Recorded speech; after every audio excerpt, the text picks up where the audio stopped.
같이 예배함으로 하나님께 나아가겠습니다. 기도하겠습니다. 하나님 아버지 감사드립니다. 무더운 여름 가운데도 하나님의 은혜가 우리 삶 가운데 우리 이곳에 함께 하시니 참으로 놀랍고 고맙습니다. 이 시간도 주의 성령님, 이 시간도 하나님의 영광을 보게 하시고 나타내시며 주의 임재로 우리를 덮어주십시오. 예수 그리스도의 보혈로 우리를 씻어주시며 우리의 생각도 우리가 또한 모든 죄들도 정결케 하시고 오직 그리스도로 그 의로운 입고 하나님 보좌 앞으로 나아갈 때에 우리 가운데 은혜를 부어주십시오. 주님을 찬양합니다. 예수님의 이름으로 기도했습니다. 아멘.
인자하신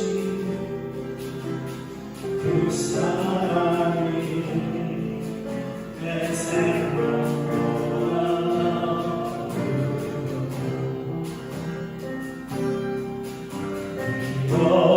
미워하시는 주 손 위에 내 삶보다 귀한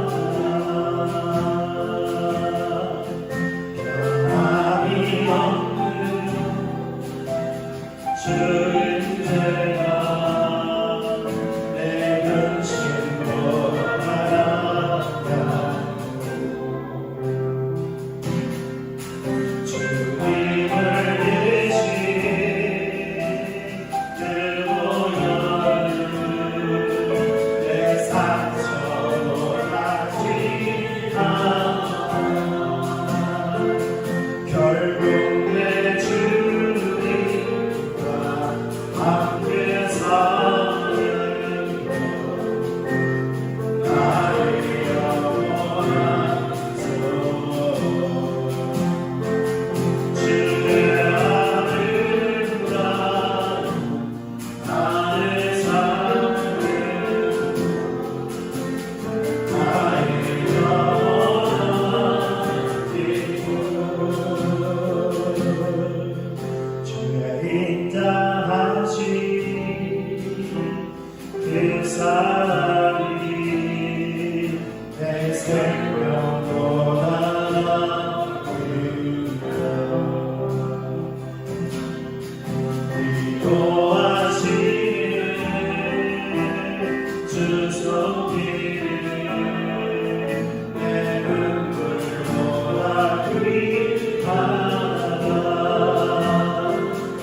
넓은 주님과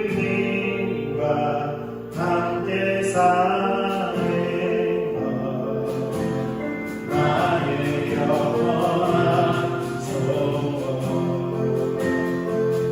주의 아름다운 안에 사는 것 나의 영원한 기쁨.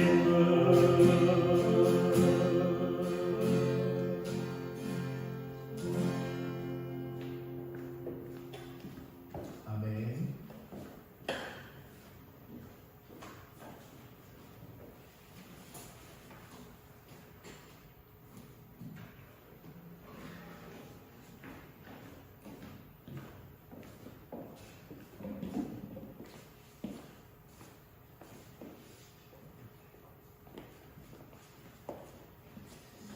네, 어제 일요일교회 주일에 함께 하시는 한 분 한 분을 예수님으로 축복합니다.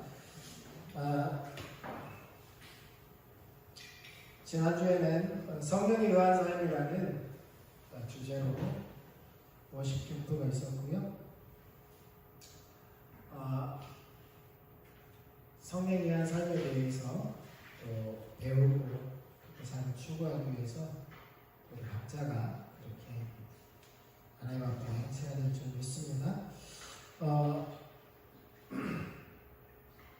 기도하고 행동에서 기도하고 말씀 나누겠습니다. 주님 감사합니다. 오늘 우리가 주님 앞에 예수 그리스도의 이름으로 이곳에 모여 예배하고 또 하나님을 알기 위하여 머리 숙였습니다.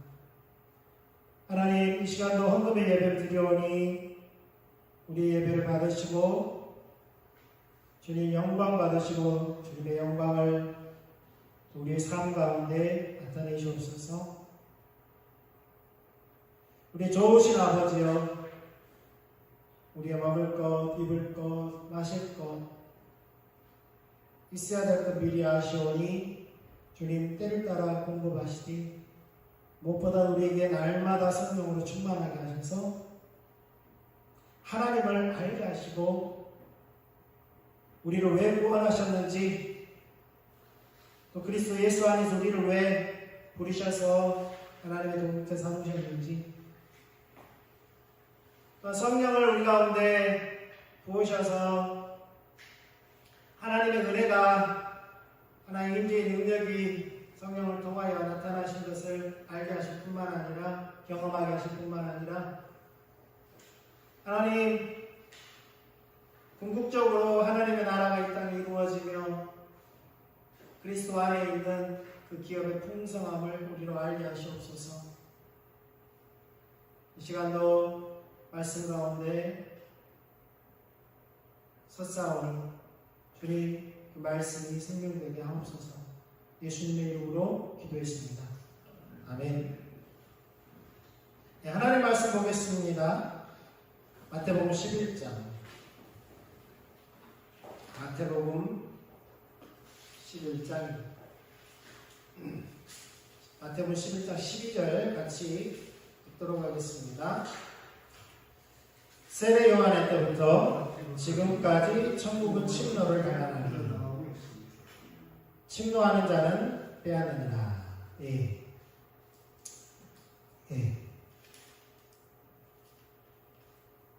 제가 KJM 버전으로 썼습니다. 세례요한 때부터 지금까지 천국은 힘차게 뻗어나가고 있습니다. KJM 김재명의 하죠. 예. 이렇게 하나님의 나라가 힘차게 뻗어나가고 있습니다. 예. 우리 성경에는 하나님 나라가 침노를 당한다라고 되어 있는데 저번에도 설명을 드렸지만 이건 중간태, 헬라어 중간태로서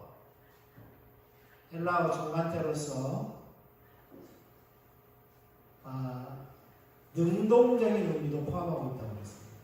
그래서 하나님의 나라가 힘차게 뻗어 나간다라고 해석해야 번역해야 더 올바른 번역이라고 말씀드렸습니다.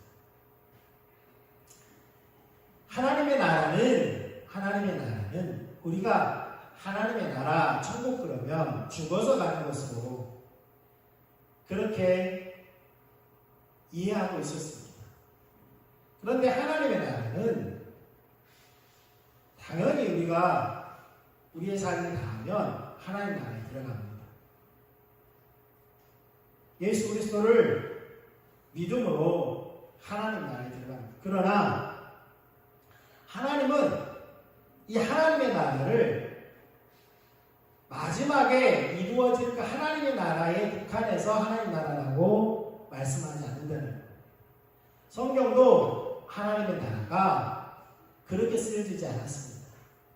세례 요한만 하더라도 천국이 가까웠으니 하나님 나라가 가까웠으니 회개하고 복음을 믿으라 라고 그렇게 선포했습니다. 정확하게 표현하면 이런 겁니다. 하나님의 나라가 손만 뻗으면 닿을 곳에 와 있으니 너희들의 손을 뻗어서 하나님 나라를 잡으라는 겁니다. 그 말은 예수 그리스도가 이미 이 땅에 오셨으니 하나님의 약속하신 메시아는 하나님 나라를 완성하실 분입니다. 구약의 예언된 메시아는 하나님의 나라, 킹덤 오브 갓, 하나님의 나라를 완성하실 분이에요. 세우시고 완성하실 분.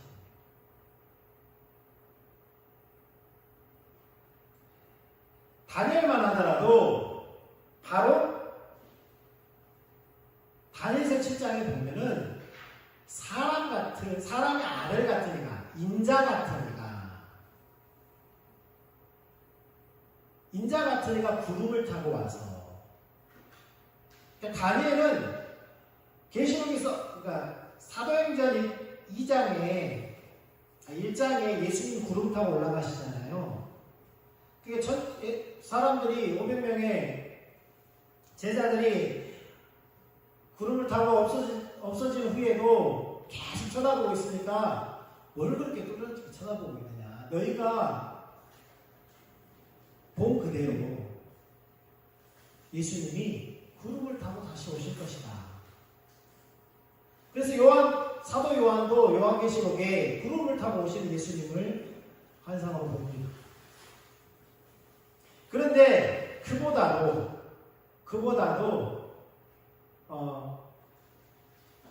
다니엘이 586년에 잡혀가잖아요.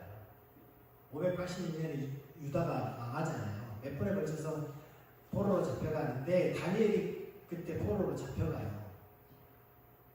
그러니까 적어도 500년도 전에 다니엘은 구름을 타고 천사가 말하기 전 500년 전, 예수님 승천한 500년 전에 다니엘이 구름을 타고 오시는 예수님을 봤어요. 환상가. 그런데 구름을 타고 오시는 인자가 사람 같은 이가 왕관을 쓰는, 왕이 오르는 대관식을 본 거예요. 대관식. 다시 말해서 하나님의 나라에 예수님이 왕으로 등극하시는 것을 본 거예요. 귀인이 왕위를 받으러 멀리 가잖아요. 그 비유가 그 비유거든요. 예수님이 구름을 타고 올라가서 구름을 타고 오실 때는 왕으로 이 땅에 오시는 거예요. 왕이라는 것은 다스릴 나라가 있고 그 나라에는 백성이 있고 영토가 있고 그 나라는 주권이 있고 그 나라입니다. 종말론에서는 그것을 천년왕국으로 표현합니다. 계시록에뿐만 아니라 이사야, 그것을 상징적으로 보는 사람들도 있는데, 저는 개인적으로 그것을 그대로 이루어질 걸 믿습니다. 예수님이 다시 오셔서 이 땅에서 완전한 타락하기 이전의 세상, 하나님께서 만드신 그 세상을 다시 회복하실 것을 믿습니다. 바로 그러한 하나님의 나라, 그러한 하나님의 나라가 세례 요한 때부터 힘차게 복음이 선포가 전해지고 전파되고, 하나님의 나라가 전파되고 힘차게 뻗어 나간다는 것입니다. 그런데 이 개념은 세례 요한이 만들어낸 개념이 아니고요, 신약에 불쑥 등장한 개념이 아닙니다.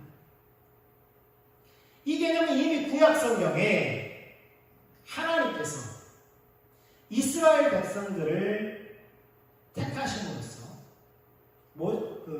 모세를 통하여 그들을 구원해내면서 출애굽기 19장에 보면은 저희가 나의 백성이 되고 나는 저들의 하나님이 될 것이다. 여기서 백성에 대한 개념이에요. 백성에 대한 개념입니다. 그러니까 하나님께서 이스라엘 백성들을 백성 삼는 거예요. 백성 삼는 거예요. 그런데 거기에 보면 제사장 나라라는 개념도 나옵니다. 내가 저를 제사장 나라 삼는다 라고 말씀해요. 네. 택한 족속이다. 제사장 나라다. 제사장 나라라는 것은 그거잖아요. 제사장이라는 것은 백성들을 위한, 하나님과 백성 사이의 중보잖아요. 그럼 제사장 나라라는 것은 다른 나라들을 위한 중간에 있는 제사장 역할을 하는 중보자라는 거예요. 그러니까 하나님께서 이스라엘을 제사장 나라 삼은 것은 온 열방을 구원할 계획을 그때도 가지고 계셨고, 하나님께서 이스라엘만 하나님의 백성을 삼으려고 했던 것이 아니라 온 세상, 온 족속들을 하나님은 하나님의 백성 삼기를 원하셨다는 거예요. 그것의 통로로서 이스라엘을 사용하고 가셨던 거예요. 지도를 보아도 우리는 지리적인 위치를 보아도 우리는 그걸 잘 알 수 있습니다. 이스라엘 땅이, 가나안 땅이 위치하는 곳이 기가 막히게 열강들 사이에 정확하게 샌드위치고, 이렇게 샌드위치가 앉아요. 위에는 아수르가 있죠. 오른쪽에는 바벨론이 있죠. 또 아래쪽으로는 이집트가 있습니다.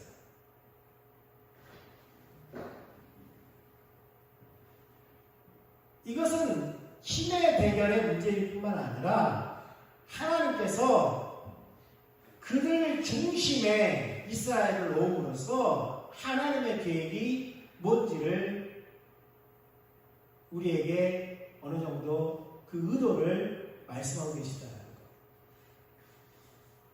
모든 그 당시의 세상에 서로 중심이라고 말했던 3대 열강, 나중에는 뭐 기울어지긴 하지만 그 가운데에 이스라엘을 오므로써 제사장의 나라로서 그 역할을 감당하게 하셨다. 가장 하나님께서 그것을 잘 보여주던 이스라엘이 가장 그 역할을 감당했던 시대가 다윗 시대입니다. 다윗과 솔로몬 시대. 그 누구도 넘보지 못하는 그 작은 나라. 그러면 하나님께서 선택한 이스라엘이니까 하나님께서 보호하시고 아무도 넘보지 못하고 그런 개념 우리한테 가져와서 하나님께서 우리나라를 보호하시면 중국도 러시아도 일본도 미국도 북한도 넘보지 못한 그런 나라가 돼. 그런 단편적인 생각으로 그러한 개념을 가져다 쓴다면 우리는 편협한 신앙관을 갖게 됩니다. 이스라엘 백성들이 그래서 망한 거예요. 선민사상. 선민을 쉽게. 하나님이 그들을 택한 건 맞지만 하나님은 이스라엘만을 위한 나라로 이스라엘을 선택한 게 아니에요. 그럼 우리가 제2의 이스라엘이다 우리나라가 그래서 하나님께서 세계의 몇 대 교회를 우리나라에 세우셨다 그거 자랑 안 하고 우리에게 그런 거 주신 게 아니라는 거예요. 우리를 통하여 저 북한도 우리를 통하여 저 중국도 우리를 통하여 저 일본도 변절된 미국도 모든 세상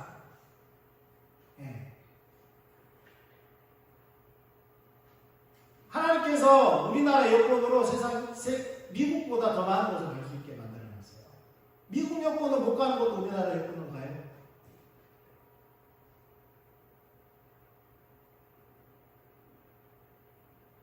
그런 나라를 만들어놨어요. 그것은 우리에게 특권의식 가지라고 만들어준 게 아니에요. 하나님의 나라를 위한 제사장적 역할을 우리는 택한 족속이요 왕 같은 제사장 그 사람을 감당하라고 주신 거죠. 그럼 이스라엘을 선택할 때도 마찬가지입니다. 이스라엘 선택할 때 모세오경을 모세가 기록했죠. 하나님께서 모세를 통하여 기록했죠. 그런데 창세기는 이스라엘 백성들이 애굽에서 구원함을 받아서 이제 구원받은 하나님의 백성들이 시내산에서 하나님을 만나요. 구체적으로 하나님을 정식으로 만납니다. 그럼으로써 그들이 하나님의 법을 수여받음으로써 하나님께서 억지로 주지 않았어요. 억지로 주지 않았습니다. 야, 내 법을 받아라고 주지 않았어요. 모세를 불러서 모세는 중매자입니다. 모세는 중매자예요. 이스라엘 하나님 사이의 중매자예요. 모세를 불러서 하나님의 뜻을 말씀하시고 그 뜻을 이스라엘 백성들에게 전하게 합니다. 출애굽기 19장을 보세요. 그러면 그 내용이에요. 전하게 합니다. 전하게 할 때에 이스라엘 백성들이 하나님의 말씀을 그대로 받아들이고 수용합니다. 그렇게 하겠다라고 수용합니다. 그래서 하나님과 이스라엘 사이에 뭐가 체결됐어요? 언약이 체결된 거예요. 너희가 내 백성이 되고 나는 너희 하나님입니다. 너희는 나에 대한 제사장 나라가 될 거야. 너희는 나의 소중한 소유가 될 거야. 서굴라. 아주 고배로 내 일이야. 너희는 나와 그러한 관계 가운데 있을 때의 제사장들을 온전히 감당할 수 있고 나의 백성으로서 온전한 삶을 살 수 있어. 그 말이에요. 그렇게 하나님께서 말씀하셨을 때 이스라엘 백성들이 그것을 좋게 여기고 받아들여요. 그럼으로써 하나님과 이스라엘 백성 사이에 소위 하나님은 하나님이 되고 이스라엘은 하나님의 백성이 되는 그 언약이 체결된 거예요. 언약이 체결됐어요. 그것을 신학적으로 신해상 언약입니다. 신해상 언약. 신해상 언약이 체결되고 이제 시내산에서 결혼이 성사되고 혼례가 이루어지고 이제 어디로 가냐면 신혼집으로 가는 거예요. 신혼집으로. 그 시몬집이 바로 가나안 땅입니다. 이스라엘 백성, 하나님이 되고 이스라엘이 백성이 되고 또 제사장 나라로서 영토가 가나안에 있어요. 하나님께서 우리가 생각하는 가나안은 가나안 일곱 족속이 사는 그런 가나안 땅만을 이야기하는데, 하나님께서 아브라함에게 약속한 땅은 큰 강 애굽강에서부터 유프라데스 강까지 영토를 하나님께서 지정해 주셨어요. 큰 강 애굽강은 나일강을 말합니다. 그 중간에 애굽강이라는 그 광야에 강이 하나 있어요. 그것은 비가 올 때에만 흐르는 강이에요. 그것은 큰 강이라고 말할 수 없죠. 간헐천이죠. 지도에 보면 애국강이라고 여기 나와 있어요. 근데 그건 큰 강이라고 말할 수 없죠. 큰 강 애국강에서부터 유프라테스까지 하나님께서 영토로 그들에게 주시겠다라고 아브라함에게 약속합니다. 그런데 한 번 더, 다윗 시대에도, 솔로몬 시대에도 나일강에서 유프라테스까지 그 영토가 회복된 적이 없었어요. 성취된 적이 없었어요.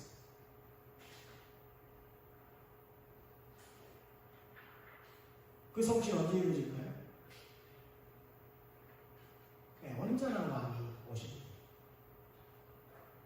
성취되어집니다. 그렇게 하나님께서 약속하신 땅으로 가는 겁니다. 그런데 약속하신 땅으로 가는데 그들이 가데스 바네아에서 그냥 들어가면 되는데 모세는 그냥 데리고 들어가려고 했어요. 그런데 그냥 들어가지 않고, 그러니까 민수기하고 신명기를 보면 약간 내용이 다른 것처럼 보여요. 민수기 보면 하나님께서 모세에게 말씀하셔서 가나안 땅 정탐해, 그렇게 나온 것처럼 보이는데, 신명기에 보니까 모세가 다음 세대들에게 언약을 다시 체결하면서 말하는, 그냥 들어가려고 했는데 갑자기 이스라엘 지도자들로부터 무슨 아이디어가 나왔냐면, 정탐을 해야죠. 그게 전략의 ABC지 아닙니까? 이런 식으로 나와요. 그러니까 모세가 하나님께 물었어요. 그러니까 하나님께서, 제가 하나님이라고 할게요. 기가 차가지고 그냥 허락했어요. 해봐라. 그래, 해봐라. 그래가지고 어떻게 됩니까? 결국은 10명은 안 된다. 여호수아 갈렙만이 하나님께서 함께 하시면 된다. 하나님께서 우리에게 주셨으면 저들이 아무리 강력해도 우리는 들어갈 수 있다. 그런데 오히려 그들을 돌려서 죽이려고 했죠. 그러니까 하나님께서 임하셔서 그들에게 노하시고 그들에게 진노하시고 징계하시고, 그래서 하나님께서 뜻을 돌이키시고 그들을 광야로 돌려보냈죠. 40년 동안 못 들어요. 40년 동안 다 죽어요. 들어갈 수 있다고 믿음으로 고백한 여호수아 갈렙에게는 애굽에서 나온 20수 이상은 다 죽죠. 모세도 죽어요. 그리고 들어가기 직전에 모압 평지에서 시내산에서 언약했던 그 언약을 다시금 모세가 끄집어내요. 그러니까 어떤 구약학자들은 시내산 모압 언약, 이게 같은 언약으로 한 번 더 갱신됐다라는 거예요. 우리가 보험이나 이런 거 보면 나중에 날짜가 지나면 갱신하잖아요. 똑같은 내용을 갱신해요. 똑같은 내용을. 새로운 게 아니에요. 똑같은 것을 갱신하는. 마치 시내산 언약을 모압에서 다시 하나님께서 이 언약을 너희 조상들에게 말씀하셨는데 너희 조상들은 실패했어. 그러니까 너희가 이 언약을 받아들일래? 그러니까 예, 우리가 받아들이겠습니다. 받아들이고 수용한 이후에 하나님께서 어디를 들어가게 합니까? 가나안을 들어가게. 왜냐하면 그 언약을 책임져야만 하나님은 그들의 하나님이 되고 이스라엘 백성들은 하나님의 백성이 됩니다. 이렇게 들어갑니다. 그런데 이러한 하나님과 하나님의 백성으로서 시작되는 이 시내산에서 출발되어지기 직전에 하나님께 누구를 불러요? 그들을 구원하기 위해서 모세를 부르잖아요. 모세를 부를 때에 하나님께서 모세가 이런저런 핑계를 못 가겠다고 하니까 나중에 뭐라고 해요? 이제 하나님 누가 나를 보냈다고 할까요? 그러니까 하나님께서 내가 보냈다고 내가 하나님 누굽니까? 라고 물으니까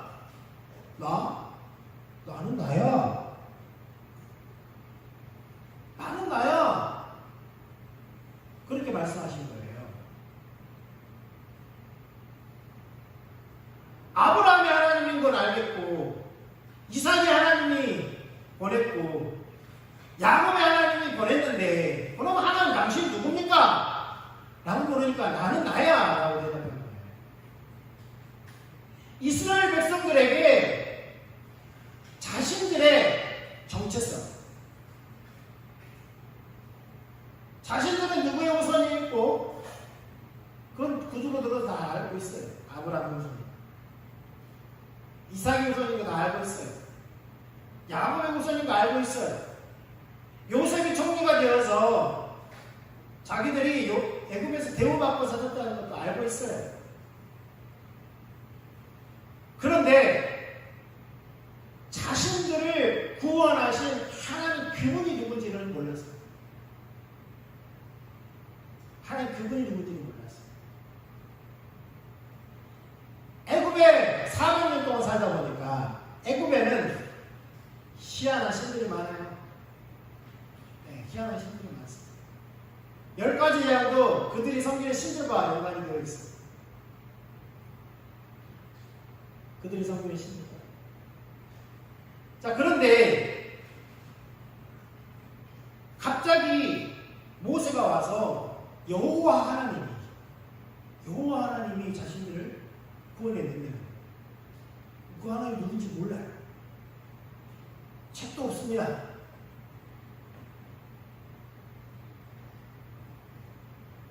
그런데 그 하나님이 모세를 통하여 자신들을 구원합니다. 이제는 그들의 뿌리가 누구인지를 정확하게 구체적으로 하나님께서는 알게 하실 필요성을 느끼십니다. 그래서 계시하신 겁니다. 창세기. 지렛, 레위기, 민수기, 신명기는 그 다음이죠. 자신들이 현재 서 있는 그 위치에서 과거에 무슨 일이 일어났는지, 다시 말해서 지금 이스라엘 백성들이 하나님의 백성으로 이제 선택되어져서 하나님의 백성으로 살아갈 텐데 자신들의 정체성을 알 필요가 있어요. 자기들이 어디로부터 가요? 어디를 향해 가는지. 이게 세계관이라고 했잖아요. 이 세상은 어떻게 존재하는지, 어떻게 유지되어지는지, 누가 이 세상을 만들었는지, 왜 만들었는지, 그것을 설명해주는 책이 뭐예요? 창세기예요. 창세기. 자신들을 왜 부르게 됐는지까지. 창세기를 통하여서 하나님은 이스라엘 백성들에게 오늘날 우리가 쉽게 말하는 기독교적 세계관을 심어준 거예요. 심어준 거예요. 세상이 어떻게 존재합니까? 하나님이 말씀으로 세상을 창조합니다.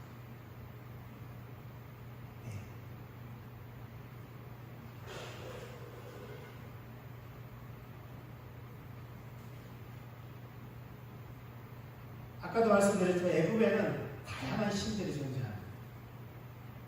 다양한 신들이 존재합니다. 그런데 대표적으로 하나님은 보이지 않습니다. 그들은 보이게 신들을 이렇게 만들어놨죠. 보이지 않아요. 그리고 심지어는 그들이 섬기는 신 중에서 당연히 태양을 섬깁니다. 다양히 이 태양신은 그 고대에서부터 끊임없이 섬겨오는 신. 오늘날도 계속 그 태양을 섬기고 있죠. 그게 이제 문화로 스며들어서 일출보루가 태양이 뜰 때에 태양에게 소원을 빌고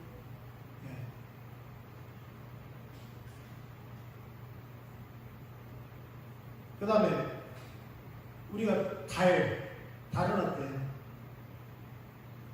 달도 마찬가지죠. 보름달 되면 어떻게 해요? 보름달 되면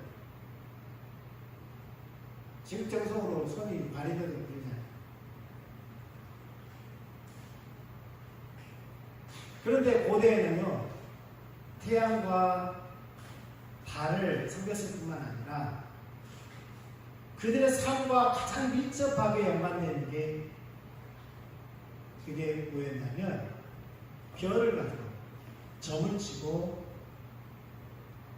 기흉, 화복을 점을 치고 점성술이 대단히 많았어요. 애굽에서는 그러한 점성술사들이 엄청 많았어요. 그것은 그들의 생활과 밀접하게 연관이 되어 있었는데, 오늘날에 보면 이제 그 지구가 공전하고 자전하고 또 달이 이게 지구를 돌잖아요. 그러면서 생겨나는 어떤 조소간만해잖아요. 그 다음에 이런 대기의 변화들이,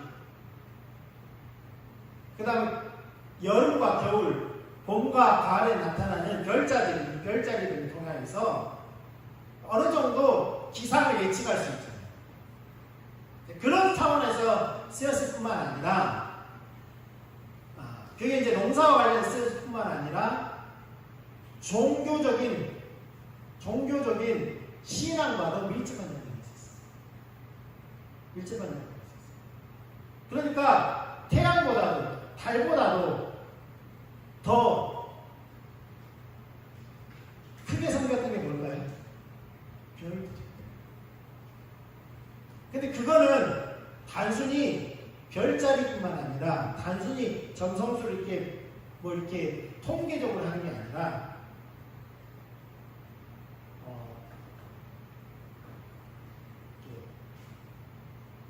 그 별들은 이름이 있어요. 이름이 있어요.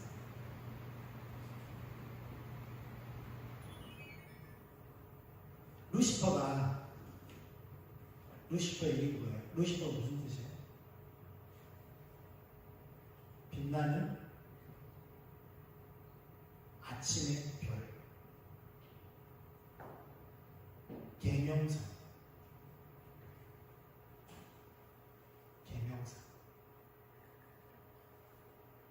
골드스타.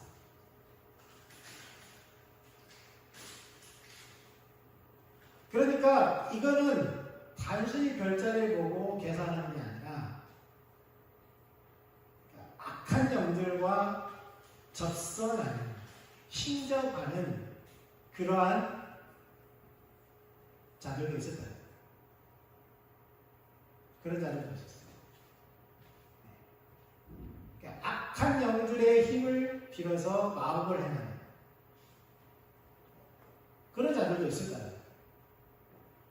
그 성경에 보면 그들을 다 쳐 죽이라, 돌을 쳐 죽이라, 신접하는 자.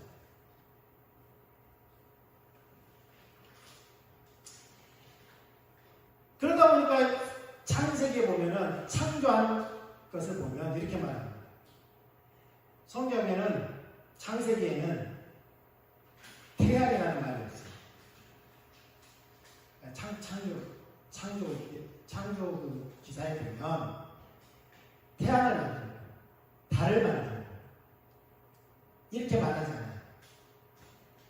광명은 작은 광명. 그리고 별들은 점점점.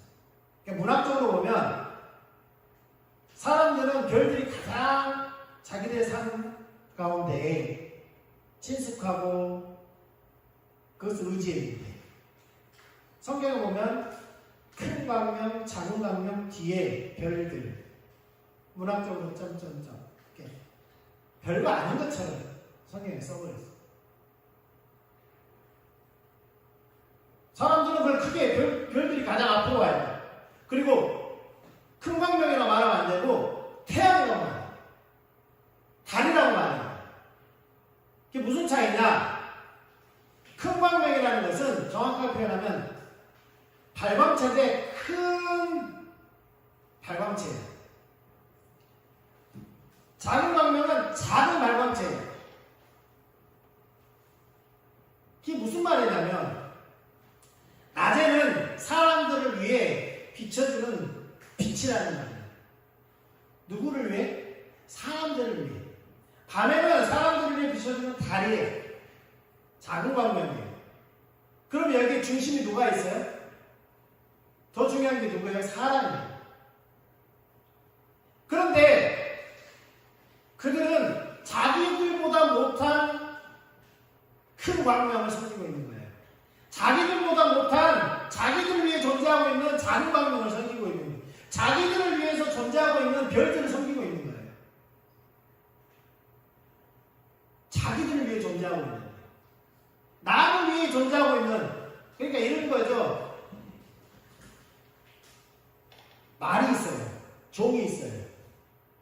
내가 말을 타고 종이 말을 끌고 가야 됩니다. 그런데 내가 말이 되고 종이 나를 타고 말이 그 종을 끌고 가는 거예요. 이런 격이에요. 그러니까 그들의 그 세계관 가운데 그 잘못된 세계관이 사로잡혀 있는 그들에게 하나님께서 그들에게 도전하는 세계관은 전혀 다른 거였어요. 완전히 뒤집어 놓는 거예요. 그렇게 이해할 수 있는 거죠. 그러니까 하나님께서 그 많은 기적을 행했음에도 불구하고 그들이 변화되잖아요. 쉽게 변화되잖아요. 왜요? 그들을 사로잡고 있는 그 세계가 그만큼 없어. 그들이 젖어있는 그 문화가 그만큼 엄청납니다. 그러한 하나님께서 그러한 자들에게 약속을 상기시키고 하나님이 어떤 분인지 이 세상이 누구를 위해 존재했고 하나님께서 왜 이 세상을 만들었고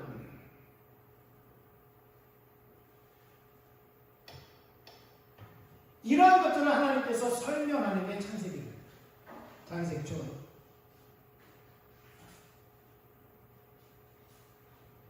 그리고 구체적으로 자신들 세우기 이전에, 자신들을 선택하기 전에 누구를 불러내요? 세상에서 아브라함을 불러냅니다. 아브라함을 불러내요. 그리고 아브라함에게 약속하신 것을 하나님께서 어떻게 지금 400년 후에 구체적으로 이루어 가시는지를 보여주면서 하나님이 어떤 하나님인 것을 그들에게 계시하십니다. 그런데 재밌게도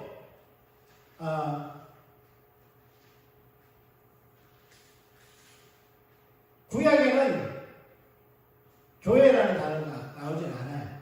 그런데 교회라는 단어를 누가 구약에 교회가 있었다라고 누가 언급하냐면 스데반이 언급합니다.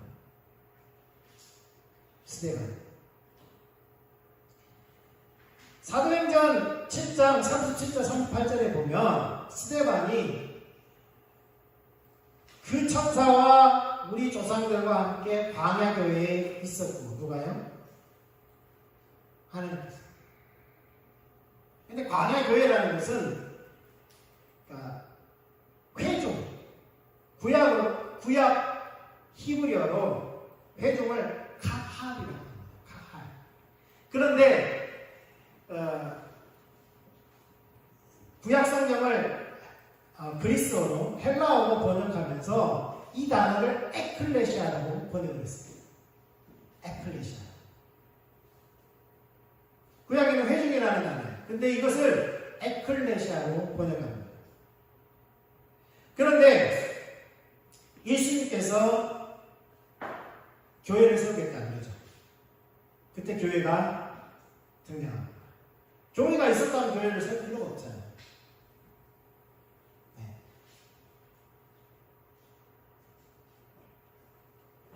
이것은 뭘 이야기하냐면 이스라엘을 선택해서 이스라엘 통하여 이루고자 하신 하나님의 목적과 그 다음 오늘날 구원받은 하나님의 백성들이 교회가 되어서 하나님께서 이루고자 하시는 하나님의 목적이 정확하게 일치되는 것을 스데반은 알았던 겁니다. 성경에 계십니다.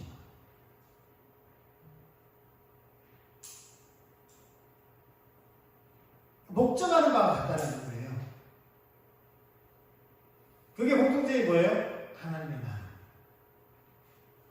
공통점이 하나님의 나라예요.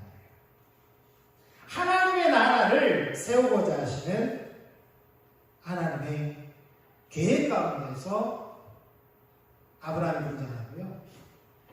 그 다음에 모세가 등장하고 이스라엘 백성들이 구원을 받고 이스라엘 백성들이 하나님의 백성이 되고 제사장의 나라가 되어서 가나안 땅에 거주하게 되는 겁니다. 우리 또한 마찬가지입니다. 이스라엘을 애굽에서 구원하신 것처럼 우리를 죄악 가운데서 구원하셔서 하나님의 자녀 삼으시고 또 하나님의 백성 삼으시고 베드로는 2장 9절에 아까도 말씀드렸지만 너희가 택한 족속이요 왕 같은 제사장이다. 그리고 하나님의 소유된 백성이다. 신약에서도 똑같은 개념을 사용함으로써 동일하게 이스라엘 백성들뿐만 아니라 구원받은 하나님의 자녀들이 이스라엘 회중뿐만 아니라 구원받은 하나님의 교회가 이 땅에서 어떤 역할을 해야 될지를 말씀합니다. 하나님께서 구원받은 사람을 고린도후서 5장 17절에는 그리스도 안에 있으면 새로운 피조물이다. 이전 것은 지나갔으니 보라 새 것이 되었다. 로마서 6장 4절에는 우리가 죽으심과 아파여 세례를 받음으로 그와 함께 장사되었나니 이는 아버지의 영광으로 말미암아 그리스도를 죽은 자 가운데서 살리심과 같이 우리로 또한 새 생명 가운데서 행하게 하려 함이니라. 새 생명 가운데서 행하는데 아까도 말씀드렸지만 구원받고 하나님의 자녀가 되고 이 땅에서 복음을 전하다가 죽어서 천국 가는 것이 그것으로 끝나는 것이 아니라 이 땅에서 뭘 이루어가야 돼요? 하나님의 나라를 세워가야 돼요. 하나님 나라를 세워가야 돼. 언제까지요? 새하늘과 새 땅을 바라보는 그날까지. 우리의 짧게는 우리의 목숨이 다하는 그날까지. 새 생명 가운데서. 새 생명은 뭡니까?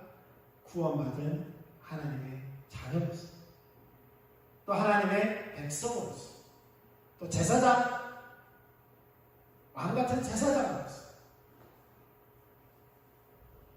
그 역할을 감당하며 살아가는 겁니다. 새하늘과 새 땅을 바라보면서 이미 우리는 새롭게 창조된 새로운 피조물입니다. 그리스도 안에서. 네. 하나님의 법이 성령을 통하여 우리 마음에 주어졌고요. 이제는 돌판에 주어진 것이 아니라 우리의 마음에 주어졌습니다.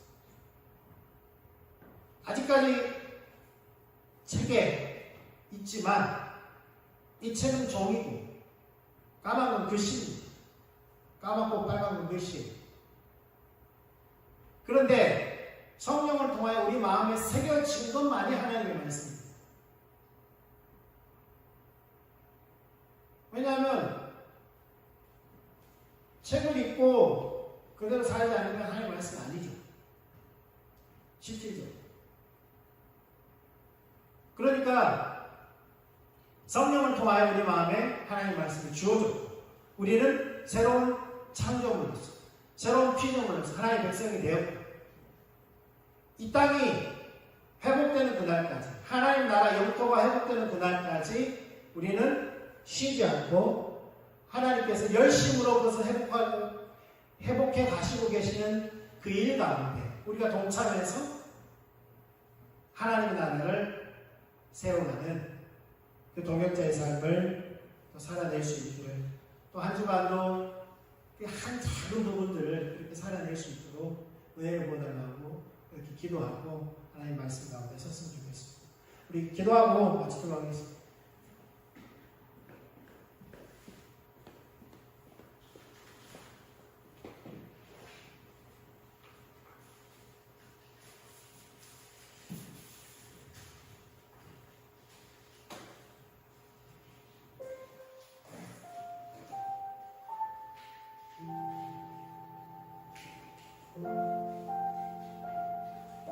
우리가 구원받았습니다. 구원받은 것은 특권없이 가져가고 또 우리가 부름받은 것은 의시되라고 하나님께서 우리를 구원하시고 우리를 부르신 것이 아니죠. 우리를 통하여 이루고자 하시는 하나님의 그 뜻과 목적을 주님 선명히 알게 해주십시오.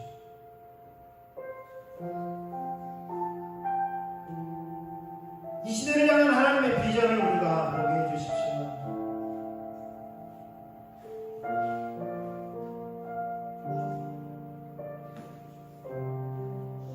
허물러 죽은 우리를 그리스도와 함께 살리시고 또 함께 일으키셔서 그리스도 예수 안에서 함께 하늘에 앉으시고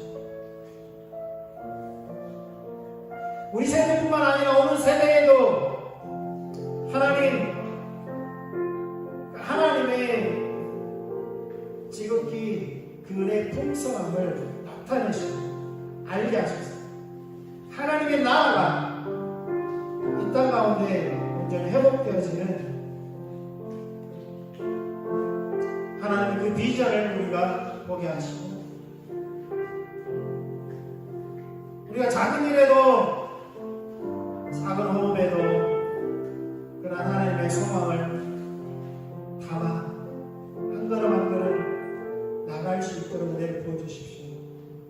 우리가 맡은 일이 무엇이든지 하나님 그런 하나님의 원대하신 그 계획 가운데 우리가 있음을 잊지 않게 해주십시오. 은혜를 부어주십시오. 날마다 새롭게 하시고 은혜를 부어주십시오. 이제는 우리 주 예수 그리스도의 한량없으신 은혜와 하나님 아버지의 크신 사랑과 성령님의 내주하시며 운행하시며 인도하시는 그 역사가 하나님 나라의 백성으로서 하나님의 제사장으로서 복음의 제사장으로서 이 땅 가운데 살아가는 한 번 한 번 머리 위에와 주님의 교회와 주의 백성들 이 나라의 민족 세계 열방 가운데 함께 계시기를 예수님의 이름으로 축원합니다. 아멘.